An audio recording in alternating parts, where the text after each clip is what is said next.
With Session Update, I'm Julie Bartke. The minimum wage issue continues to be unresolved. Each body passed a proposal last year, and the conference committee picked up last week with its work to resolve the roughly $2 an hour difference.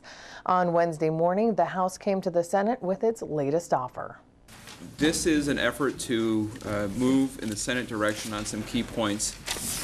The Department of Labor and Industry presentation on enforcement of various multiple state minimum wages, I think, illustrates the value of simplicity.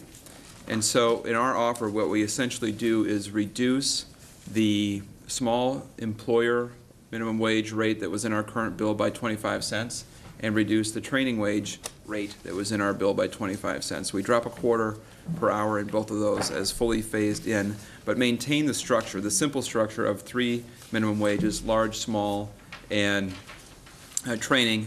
We maintain the $500,000 definition so that we don't have a state definition that is different from a federal definition that may create more confusion in the law. So it maintains the simplicity. It moves down the rate a little bit for small employers and for the training wage in order to, I don't know exactly what the goals are of the Senate in terms of those issues, but it at least moves in the direction by reducing the rate.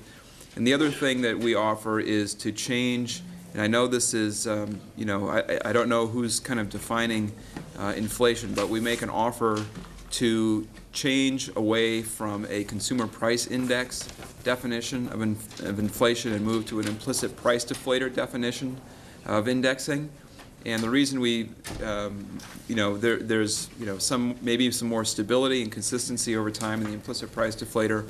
And frankly, I've heard that Senate leadership has some interest in that measure as opposed to CPI. At least before yesterday I'd heard that. So it's an effort to kind of see if there's a bridge out there on indexing and to try to make some moves towards the Senate on those other categories and to see where we can go from there in discussion. I think it's absolutely done in good faith.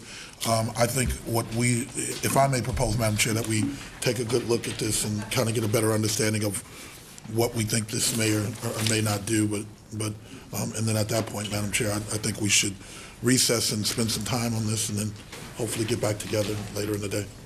To follow the progress on the bill and other Senate activities, you can follow us at Senate Media Services and follow our Facebook, YouTube, and Twitter accounts.